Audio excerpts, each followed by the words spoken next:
नमस्कार, आज की बात में आपका स्वागत है। रंगों के त्योहार होली के आने से कई दिन पहले आज ही होली की गूंज सुनाई दी।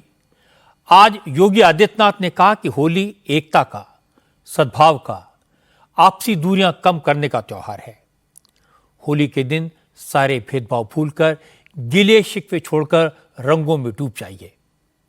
योगी ने लोगों से कहा कि रंगोत्सव का आनंद लीजिए, उमंग और उत्साह के साथ होली खेलिए, सुरक्षा की चिंता छोड़ दीजिए क्योंकि यह काम सरकार का है। योगी आदित्यनाथ ने आज होली खेली, रंगोत्सव में शामिल हुए और सभी वर्गों से मिलजुल कर रंगों का त्योहार मनाने की अपील की। लेकिन आज ही मुस्लिम पर्सनल लॉ बोर्ड ने रंग में भंग डालने की कोशिश भी की। देश भर के मुसलमानों से होलिका दहन के दिन दिल्ली पहुंचने की अपील की। पर्सनल लॉ बोर्ड ने 13 मार्च को दिल्ली में वक्फ प्रॉपर्टी बिल के खिलाफ बड़े प्रोटेस्ट का ऐलान किया है। मौलानों ने आज क्या कहा, मुसलमानों की भावनाओं को कैसे भड़काया, कैसे कैसे वीडियोस सोशल मीडिया पर सर्कुलेट किए, वायरल किए गए, समाजवादी पार्टी के नेताओं ने कैसे आग में घी डालने की कोशिश की, ये सब आपको दिखाऊंगा। लेकिन इससे पहले आपको जो तस्वीरें दिखाता हूं वो हैं योगी आदित्यनाथ की होली के रंग की। वैसे तो होली का दहन 13 मार्च को होगा, 14 मार्च को देश भर में होली खेली जाएगी, लेकिन मथुरा में रंगोत्सव शुरू हो चुका है। दुनिया भर के श्रद्धालु रंगों के इस त्योहार को मनाने के लिए मथुरा पहुंच चुके हैं। मथुरा की गलियों में रंग बरस रहे हैं। होली का खुमार पूरे मथुरा में चरम पर है। भक्तों की भारी भीड़ है। पूरे शहर में पांव रखने की जगह नहीं है। हर तरफ होली की मस्ती में झूमते श्रद्धालु दिखाई दे रहे हैं।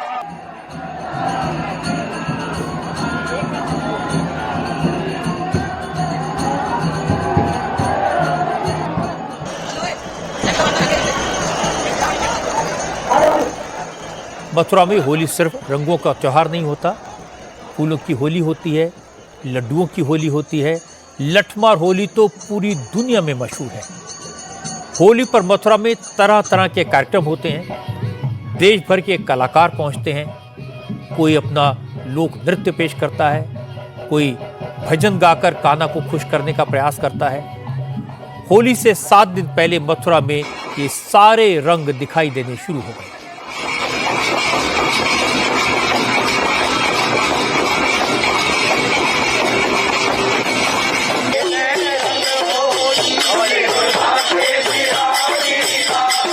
लेकिन होली के मौके पर सबको इंतजार होता है बरसाने की लठमार होली का। राधा रानी के गांव बरसाने में लठमार होली कल खेली जाएगी। इससे पहले योगी आदित्यनाथ आज बरसाने में पहुंच गए। आज बरसाने में लड्डुओं की होली खेली गई, लेकिन योगी के पहुंचने से माहौल थोड़ा थोड़ा बदल गया।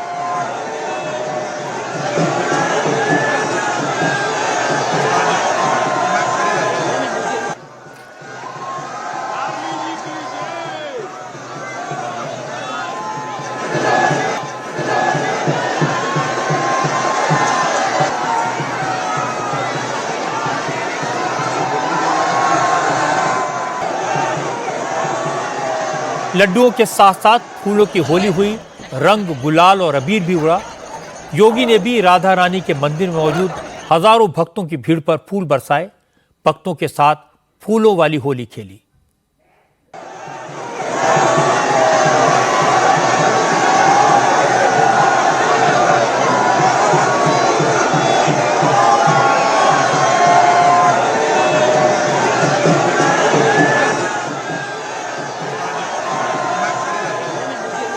इस मौके पर योगी ने कहा, अब मथुरा का पुराना वैभव भी लौटेगा।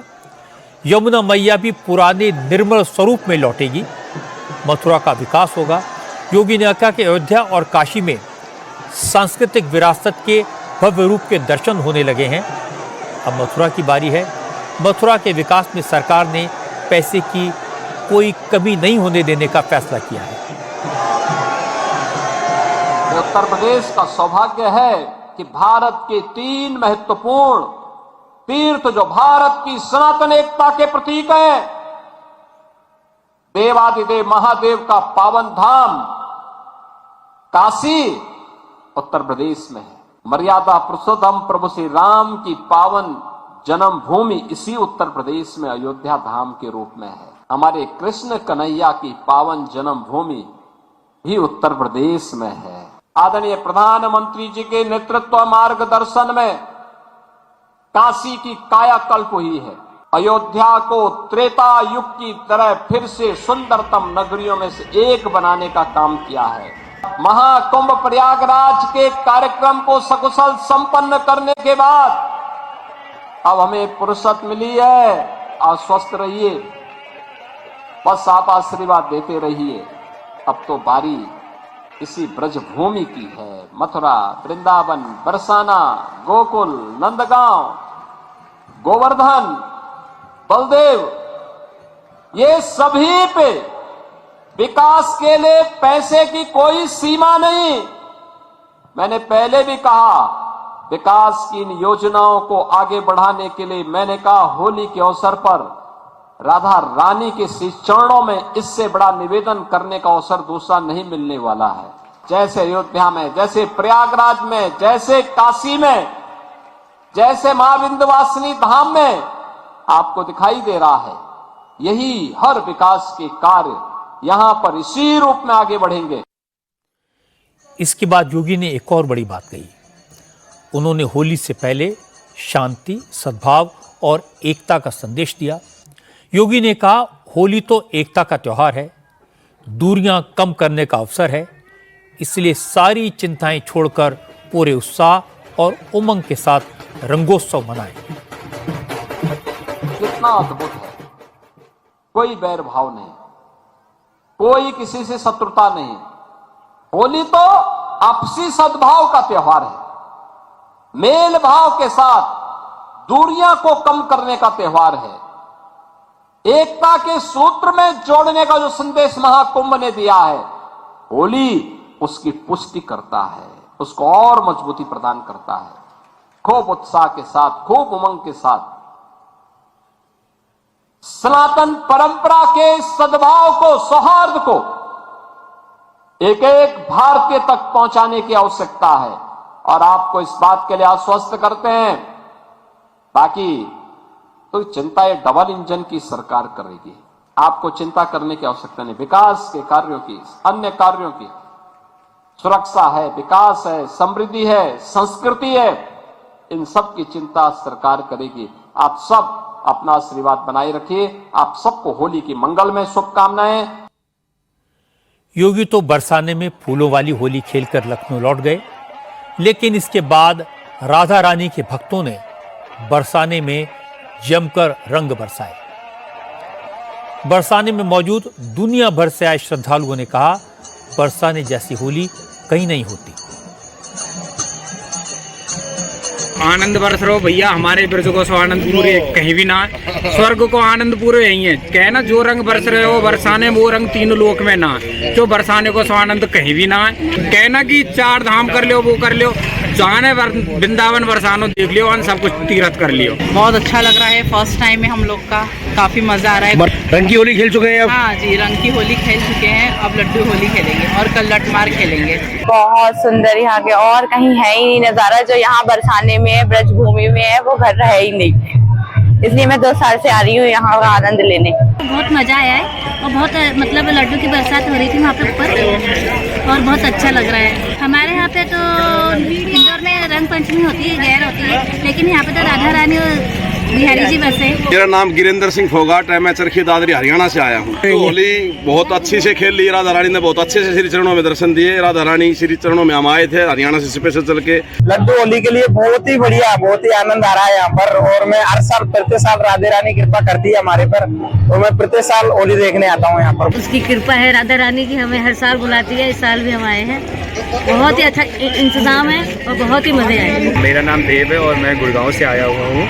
आज मैं अपने दोस्तों के साथ होली खेलने आया हूँ। काफ़ी अच्छी होली थी। ऐसी होली तो आज तक कभी नहीं खेली है जैसी आज खेलने को मिली है, और बहुत ही आनंद आया यहाँ पर। कुछ वर्षा भी हुई यहाँ पे।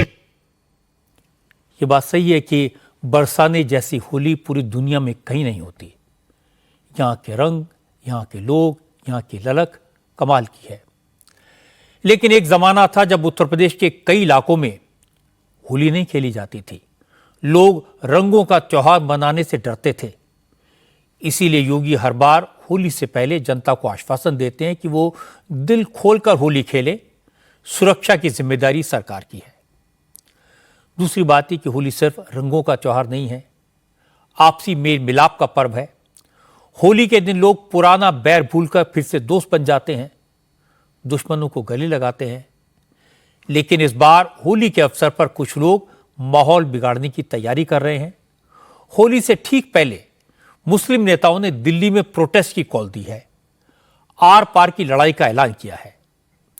13 मार्च की रात होली का दहन होगा, लेकिन इससे पहले मुस्लिम पर्सनल लॉ बोर्ड ने दिल्ली में वक्फ प्रॉपर्टी बिल के खिलाफ बड़ा प्रोटेस्ट करने का ऐलान किया है। आज तमाम मौलानाओं ने देश भर के मुसलमानों से दिल्ली पहुंचने को कहा। असल में 10 मार्च से संसद के बजट सत्र का दूसरा हिस्सा शुरू होने जा रहा है और उम्मीद यह है कि 10 मार्च को ही सरकार पार्लियामेंट में वक्फ प्रॉपर्टी बिल पेश करेगी। ज्वाइंट पार्लियामेंट्री कमेटी ने बिल में 14 संशोधन के साथ अपनी रिपोर्ट संसद में रख दी है। कैबिनेट जेपीसी के संशोधनों को मंजूरी दे चुकी है। इसलिए अब यह तय है कि सरकार इसी सत्र में वक्फ बिल को पास कराएगी। मुस्लिम संगठन इस बात को समझते हैं, इसलिए all India Muslim personal law board ने इस मुद्दे पर जंग का ऐलान कर दिया है।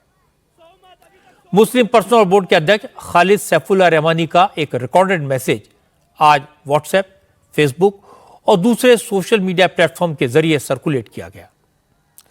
इसमें सैफुल्लाह रहमानी ने मुसलमानों को डराने की, भड़काने की, बहकाने की पूरी कोशिश की।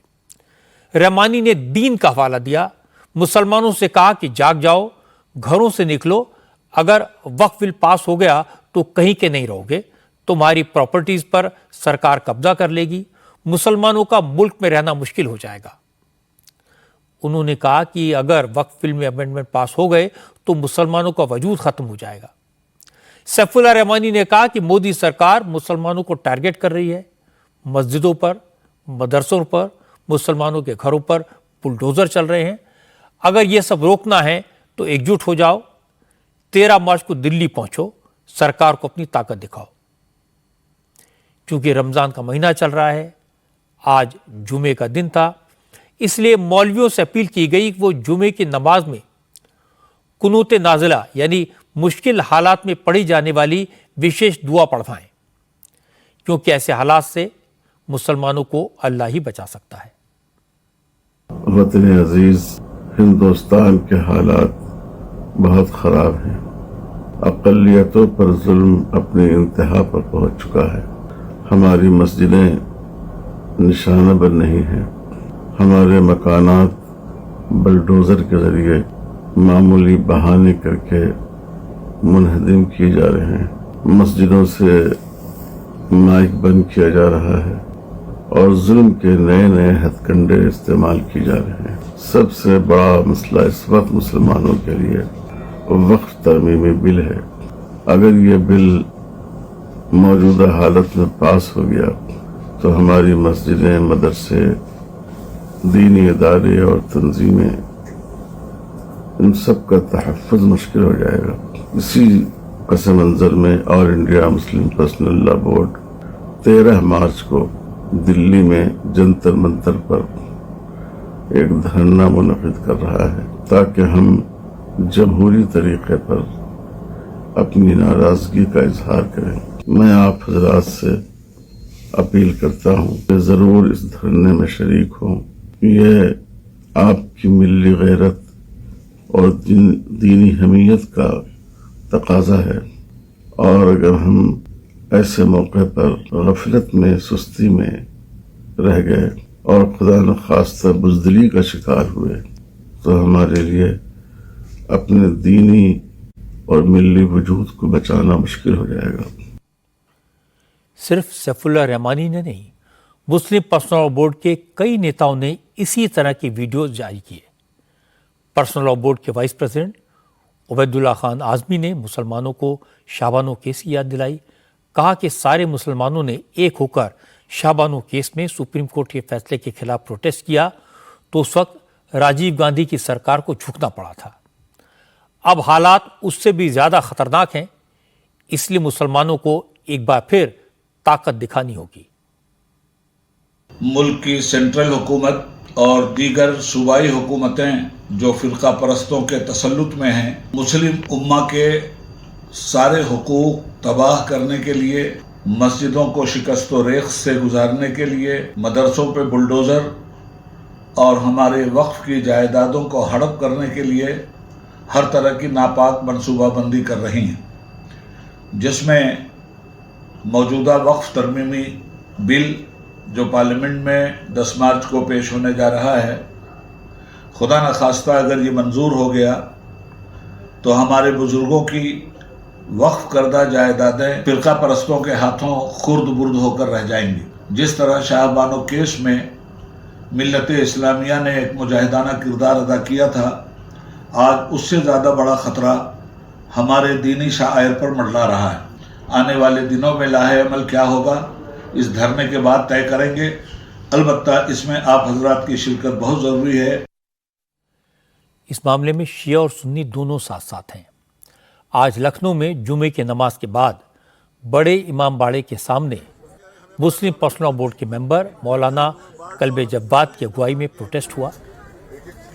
वक्फ अमेंडमेंट बिल को वापस लेने की मांग की गई।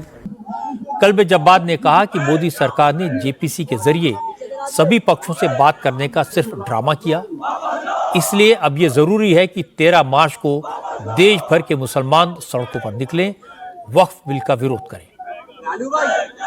हमारे मोदी जी की हमने हिमायत की थी, योगी जी की हमने हिमायत की थी। उनका दायरा था सबका साथ सबका विकास, उसका हमेशा हमने उसके उन्होंने जो अच्छे काम किए हैं, अब तक उनकी हिमायत करते हैं। वहाँ कश्मीर में 30 साल से जुलूस बंद थे, शियों के 33 साल से उन्होंने उठवा दिए, उसकी हमने तारीफ की। इकोनॉमी में यहाँ पर जो है बाहर के मुल्कों में हमारा दबदबा बढ़ा मोदी साहब के जरिए से, वो हमने उसकी तारीफ की। लेकिन हर बात की तारीफ थोड़ी करेंगे उनकी, कोई गलत बात हो जाएगी उसकी भी हम तारीफ करेंगे। पिट्ठू तो है नहीं उनके, ये बात गलत है उनकी, जो बिल आया है बिल्कुल गलत है, इसकी मुखालिफत करेंगे, खुलकर मुखालिफत करेंगे। तो ये बीजेपी की बहुत बड़ी गलत फहमी है कि वो सोच रहे हैं कि मुसलमानों को तबाह करके बर्बाद करके वो हिंदुओं को खुश कर लेंगे। कभी ऐसा नहीं होगा, सही नहीं होगा, बिल्कुल इनकी पॉलिसी गलत है। वही पॉलिसी होना चाहिए जो पहले थी कि सबका साथ सबका विकास। हालांकि इस मुद्दे पर अभी तक असदुद्दीन ओवैसी का कोई बयान नहीं आया है। हैदराबाद में जुमे की नमाज के बाद ओवैसी की तकरीर होनी थी, लेकिन प्रोग्राम कैंसिल हो गया। लेकिन पर्सनल बोर्ड का मैसेज हैदराबाद के मुसलमानों तक पहुंच गया है। जुमे की नमाज के बाद मस्जिद से निकले ज्यादातर लोगों ने कहा कि हैदराबाद में ओवैसी की वजह से मुसलमान सेफ हैं, वरना यूपी बिहार जैसे राज्यों में मुसलमानों के साथ बहुत नाइंसाफी हो रही है, इसलिए विरोध तो जरूरी है। खबरें आती हैं मुसलमानों पे, मस्जिदों पे, दरगाहों पे सब जुल्म कर रहे हैं, नहीं कर रहे हैं, तोड़ रहे हैं, जो कर रहे हैं। हैदराबाद में करो, देखो सेफ है हमारे लिए। हमारे है असदुद्दीन ओवैसी नहीं, उनकी वजह से ये सब सेफ है मुसलमान।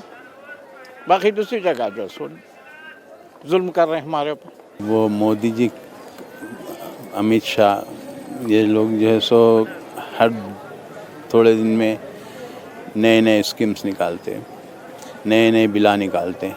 अब तक आधार कार्ड के ऊपर हर वो काम होता था, अब इन्हों बोल रहे हैं अब आधार कार्ड नहीं बर्थ सर्टिफिकेट लाओ। तो यहाँ पे दिमाग को मुंतशिर करने के काम है और कुछ नहीं। तारीख में जो मुसलमानों पर जो जुल्म हो रहा है, मैं तो इसके ख़िलाफ़ हूँ, क्योंकि ये जो सरकार है, जो हुकूमत है, वो मुसलमानों के साथ नाइंसाफ़ी करती है। मुसलमानों को चाहिए कि अभी इस वक्त मुत्तहिद हो, एक हो और अपने ईमान का सबूत पेश करे। सरकार जो फ़ैसला ले रही है, अब वो सरकार जैसो मुसलमानों के ख़िलाफ़ ही ले रही है। यूपी जाइए, बिहार जाइए, जैसा और दूसरे जो है वहाँ पर जाइए आप, वहाँ पर तो मुसलमान सेफ नहीं है। 13 मार्च को मुस्लिम पर्सनल बोर्ड की कॉल पर लोग जमा तो होंगे, प्रोटेस्ट तो होगा, क्योंकि सैफुल्लाह रहमानी, उबैदुल्लाह आज़मी, कल्बे जब्बाद, असदुद्दीन ओवैसी, इमरान मसूद जैसे तमाम मुस्लिम नेताओं ने पिछले कई महीनों में मुसलमानों को यह समझाने की कोशिश की है कि वक्फ बिल में अमेंडमेंट हुआ तो उनकी प्रॉपर्टी छिन जाएगी, मदरसों और कब्रिस्तानों की ज़मीन सरकार ले लेगी। बहुत कम मुसलमान ऐसे हैं जो ये जानते हैं कि वक्फ प्रॉपर्टी का बिल ऐसा है कि जिसका आम मुसलमानों की प्रॉपर्टी से कोई लेना देना नहीं है। ओवैसी और रहमानी जो कह रहे हैं, मुसलमान उस पर यकीन इसलिए करते हैं क्योंकि वक्फ का बिल किसी ने नहीं पढ़ा। सरकार का दावा है कि यह कानून सिर्फ वक्फ प्रॉपर्टी को रेगुलेट करने के लिए है। वक्फ बोर्ड जैसे पहले थे वैसे ही रहेंगे, बस सिर्फ इतना फर्क आएगा कि जिस प्रॉपर्टी पर वक्फ बोर्ड हाथ रख देता था वो उसकी हो जाती थी, अब ये नहीं हो पाएगा। वक्फ बोर्ड के लोग वक्फ प्रॉपर्टी को खुर्द-बुर्द नहीं कर पाएंगे। वक्फ बोर्ड में महिलाओं का रिप्रेजेंटेशन होगा। वक्फ बोर्ड की प्रॉपर्टी से कब्जा हटाने का रास्ता खुलेगा और अब तक इस मामले में वक्फ बोर्ड का जो डोमिनेशन है वो खत्म हो जाएगा। सरकार का कहना है कि जो नया कानून बनेगा उसमें वक्फ बोर्ड के फैसले को कोर्ट में चैलेंज करने का अधिकार होगा।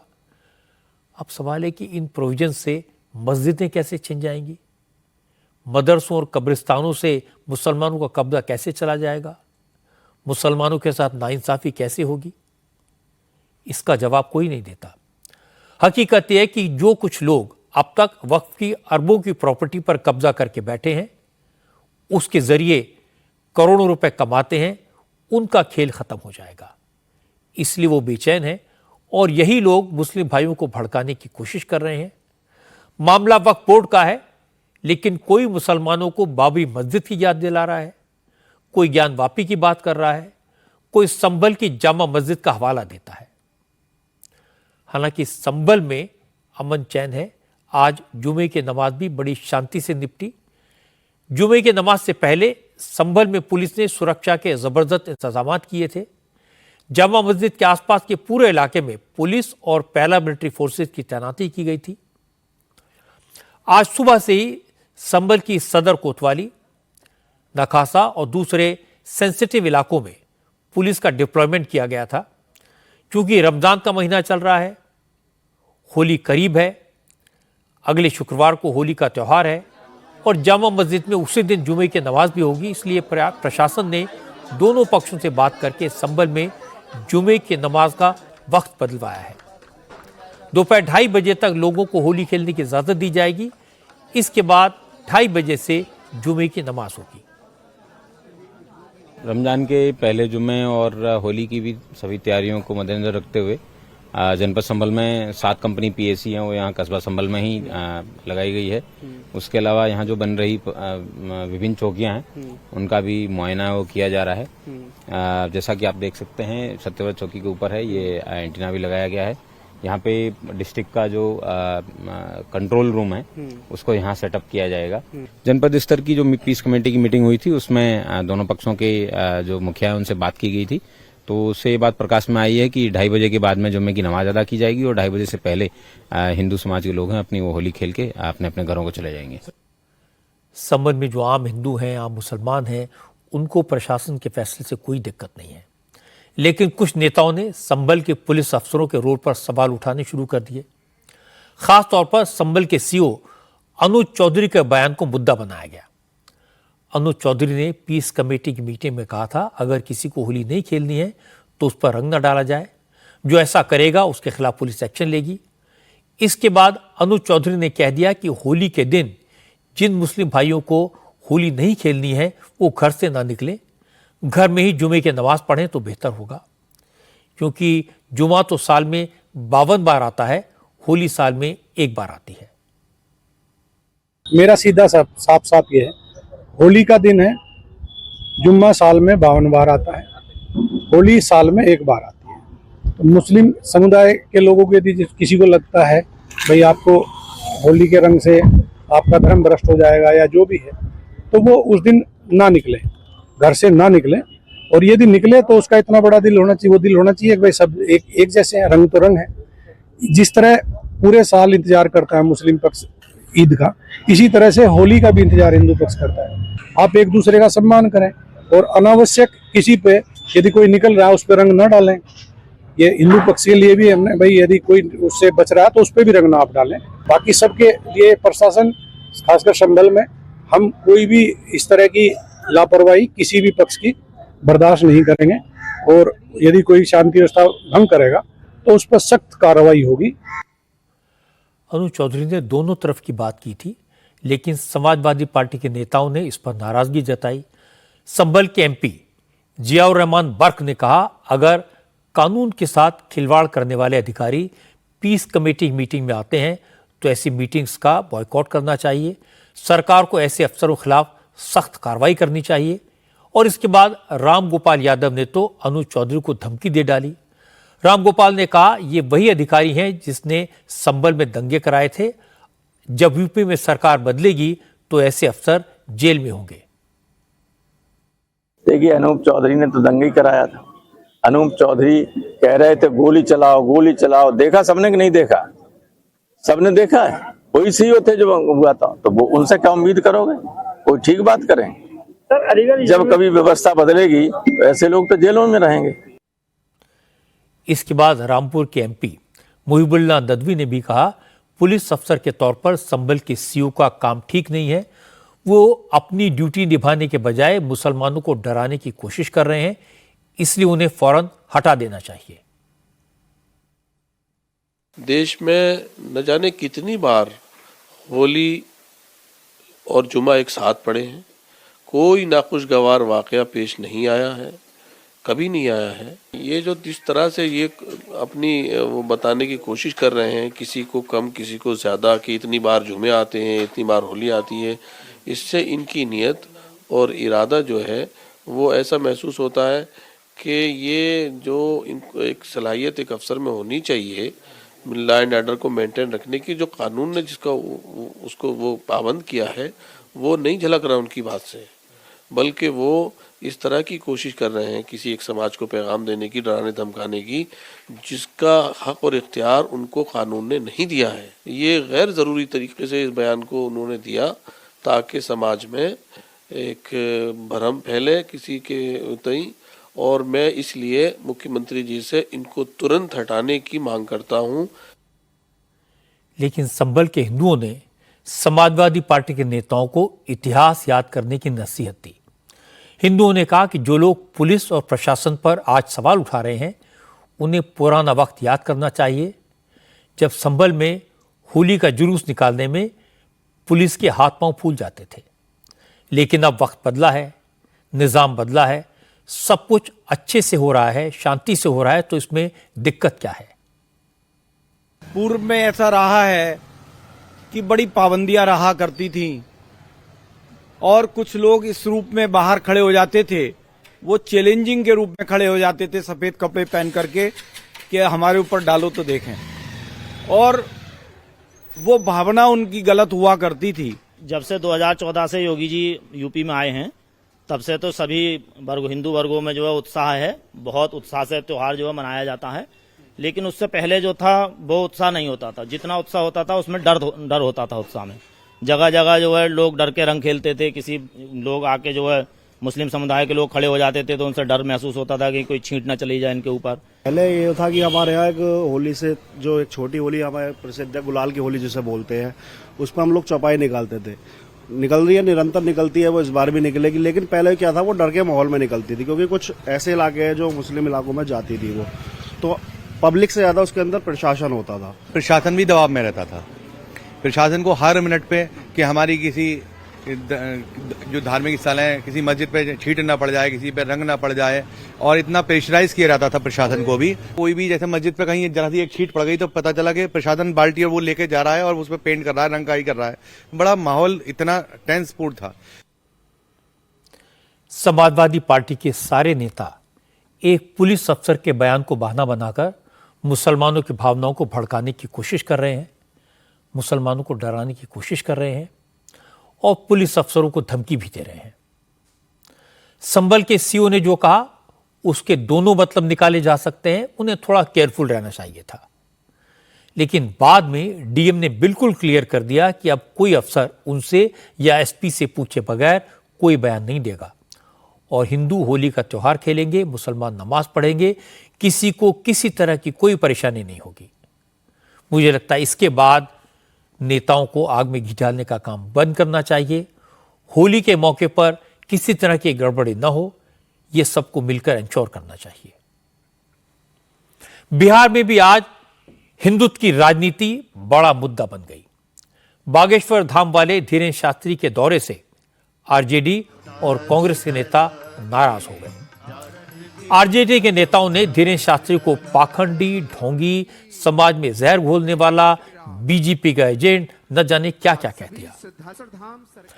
आरजेडी के एक नेता ने तो धीरेन्द्र शास्त्री को पकड़कर जेल में डालने की मांग कर डाली। मजे की बात है कि धीरेन्द्र शास्त्री इस तरह के हमलों से परेशान होने के बजाय बयान देने वालों को जवाब दे रहे हैं। धीरेन्द्र शास्त्री ने कहा, अगर ज्यादा विरोध करोगे तो वो बिहार में परमानेंट डेरा जमा लेंगे, यहीं घर बनाकर रहने लगेंगे, यहीं दरबार लगाएंगे।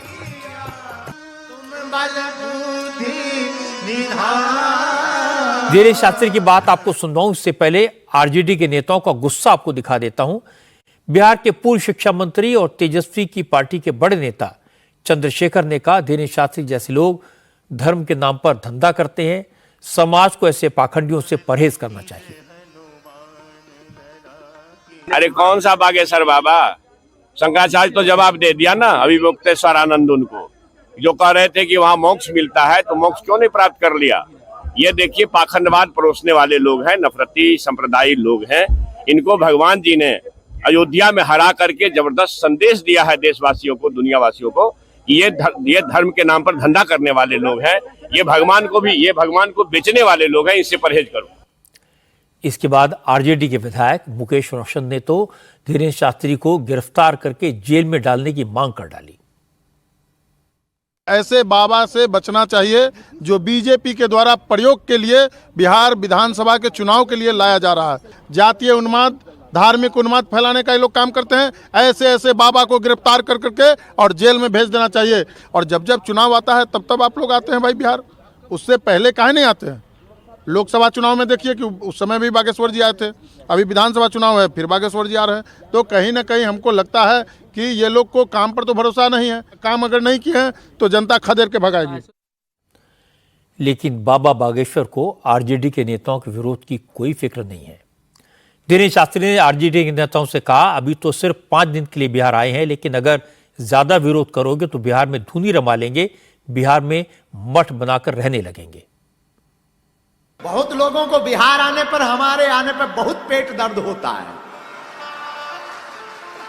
एक बात हम निवेदन, कथा तो करेंगे पर हम पहले ही एक बात निवेदन कर दें। अब पूरे देश में हम जा रहे हैं, कोई नई बात थोड़ी है, पूरे देश में जा रहे हैं। तो जिनको भी हमारे बिहार आने से बुरा लगा हो और जिन्होंने भी जो भी कहा हो, सेम टू यू। और आज से 5 दिन तक हम अभी यहां कथा करेंगे। आप हमें ज्यादा रोकोगे, हम फिर कथा करेंगे। आप हमें और रोकोगे, हम और कथा करेंगे। आप हमें और रोकोगे, हम यहीं मठ बनाएंगे।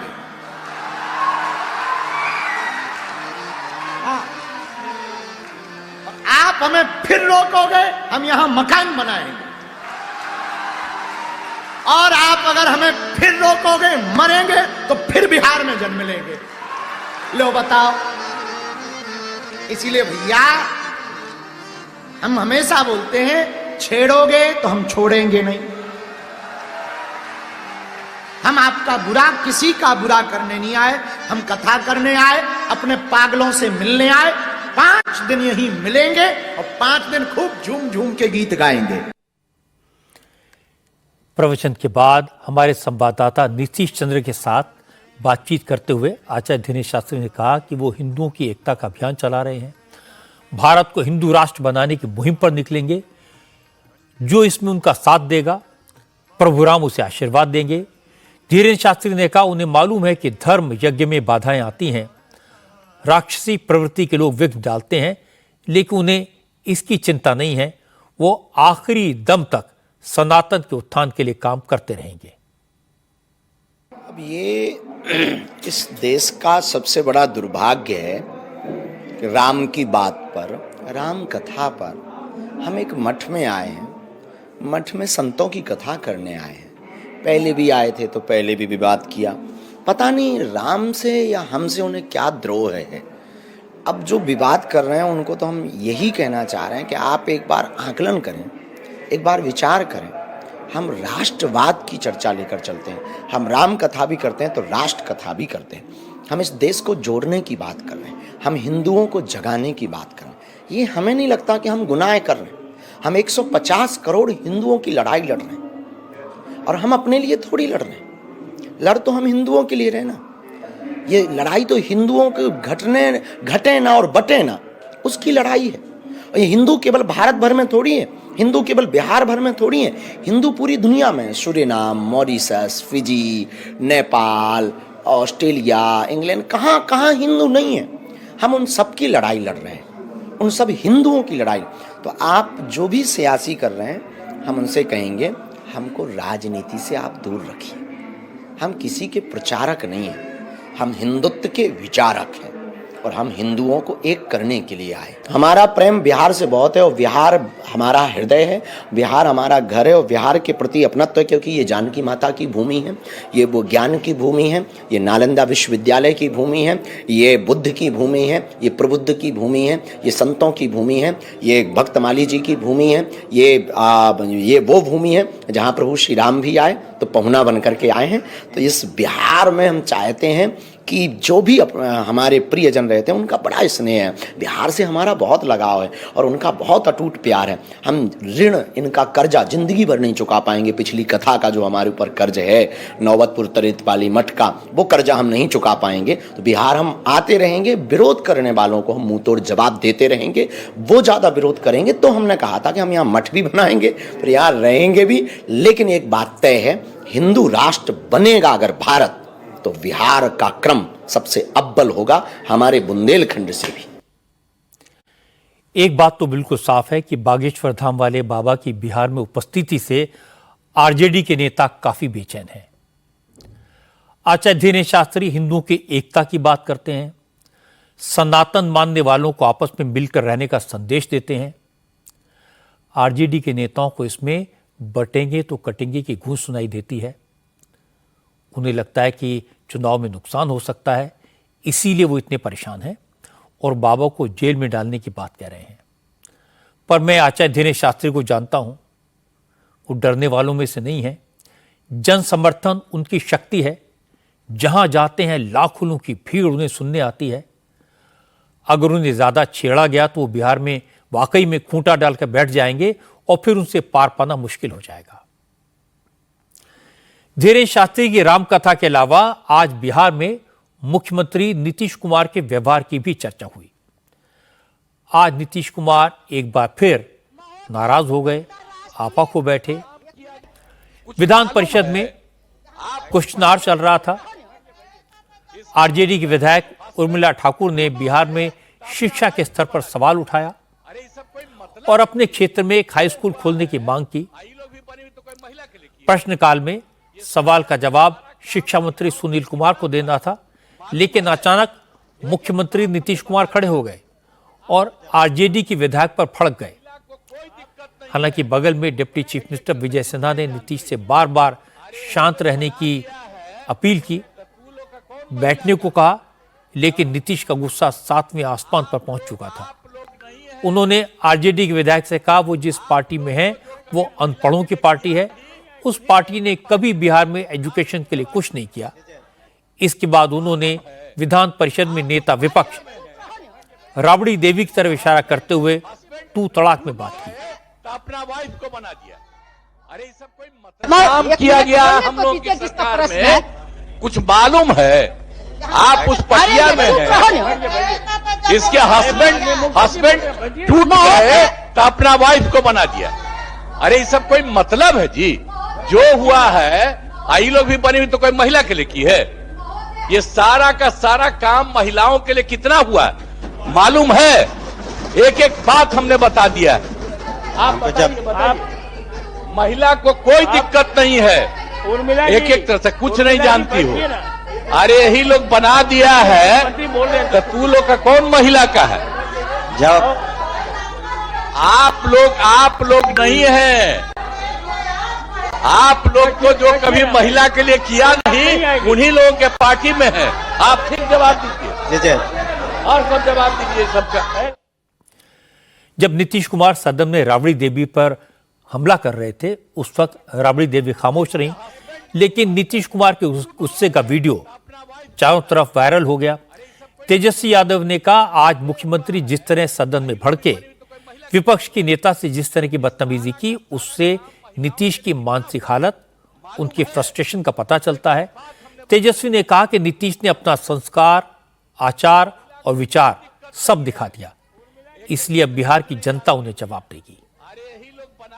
बिहार की प्रथम महिला मुख्यमंत्री राबड़ी देवी जी हैं और उम्र में भी नीतीश कुमार जी से बड़ी हैं और रिश्ते में भी बड़ी हैं और संयुक्त बिहार की वो मुख्यमंत्री रही हैं। तो हम तो मुख्यमंत्री जी की जो स्थिति हो गई है, हमको तो अब तरस आती है।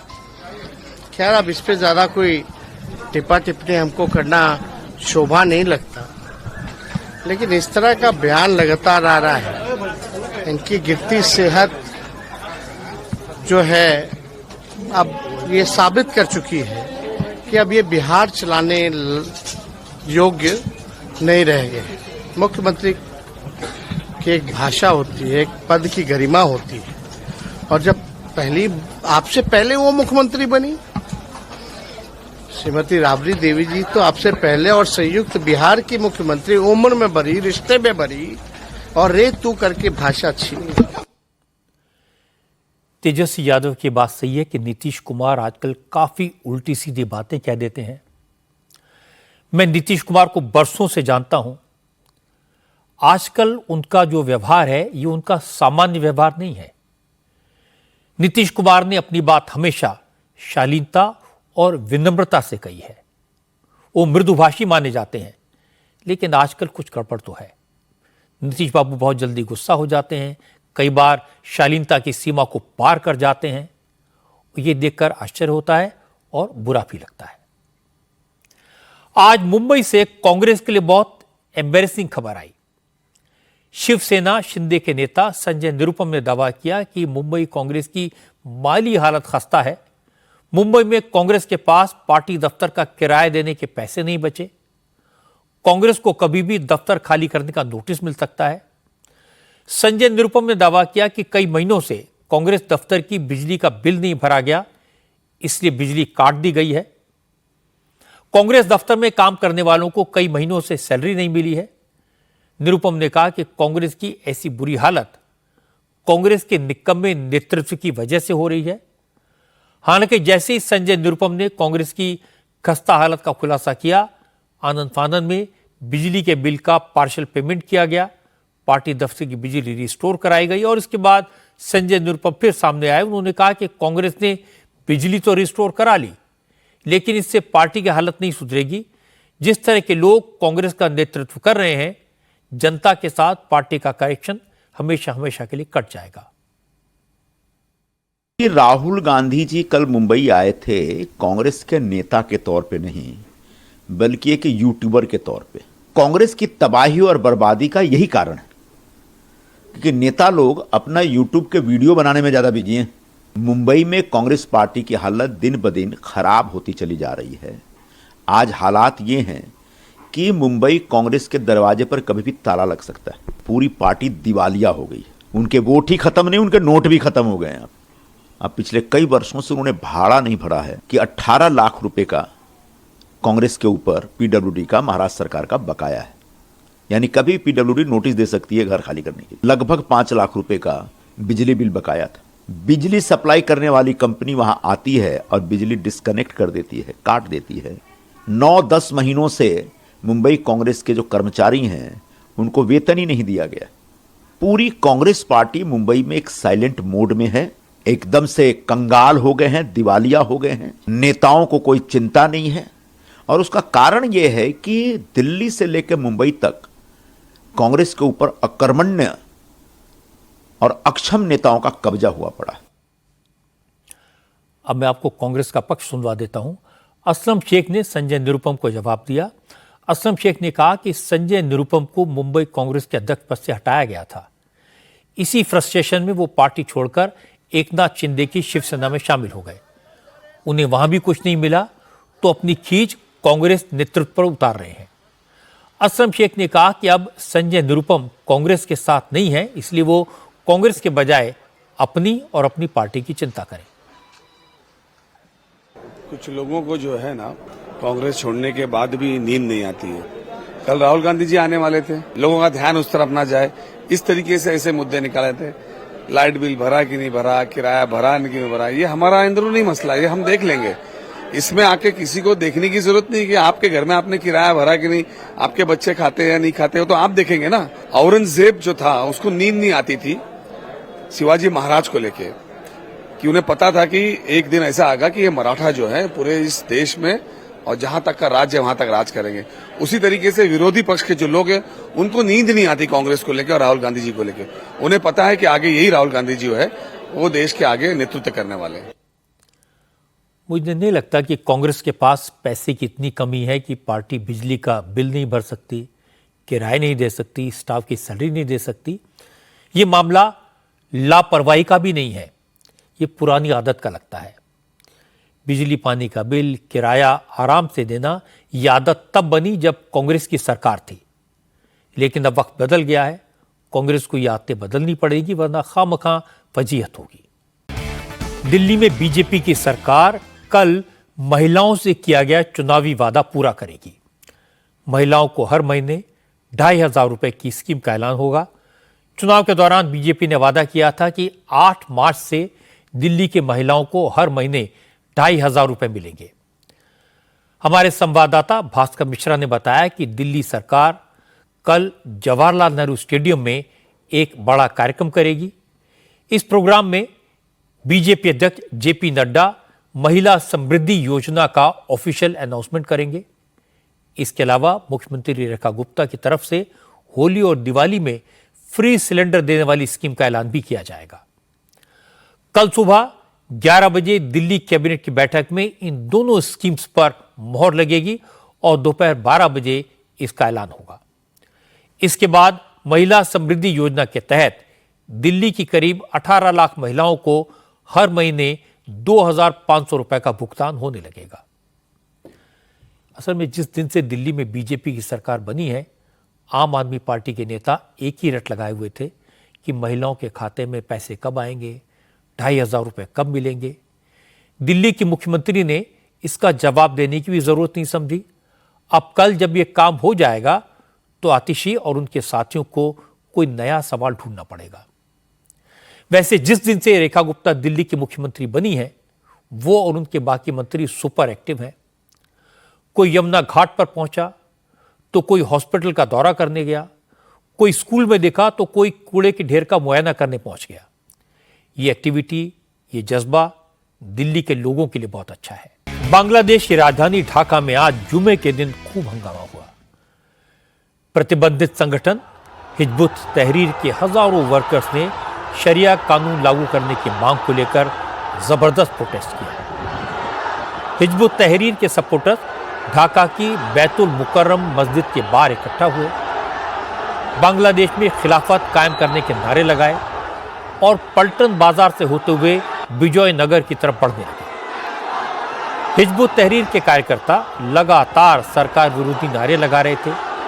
पुलिस ने प्रदर्शनकारियों को रोकने के लिए बैरिकेड लगाए, टीयर गैस के शेल्स छोड़े, जिससे प्रदर्शनकारी तितर बितर हो गए। लेकिन थोड़ी देर में प्रदर्शनकारियों ने एकजुट होकर पुलिस पर पथराव शुरू कर दिया, जिसके बाद पुलिस ने हिजब के कार्यकर्ताओं पर जमकर लाठियां बरसाई। हिजबुत तहरीर पर बांग्लादेश में बैन लगा हुआ है और ऑफिशियली उसको कोई प्रोटेस्ट करने की परमिशन नहीं है।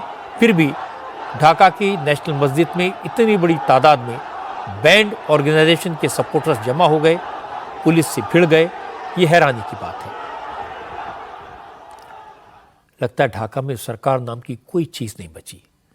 प्रोटेस्ट करने वाले बेलगाम हैं, पुलिस को बार बार फोर्स का इस्तेमाल करना पड़ता है। मजहब के नाम पर सियासत करने वाले दोनों तरफ एक्टिव हैं। दोनों तरफ से कट्टरपंथी कंट्रोल अपने हाथ में लेना चाहते हैं और सरकार सिर्फ तमाशा देख रही है।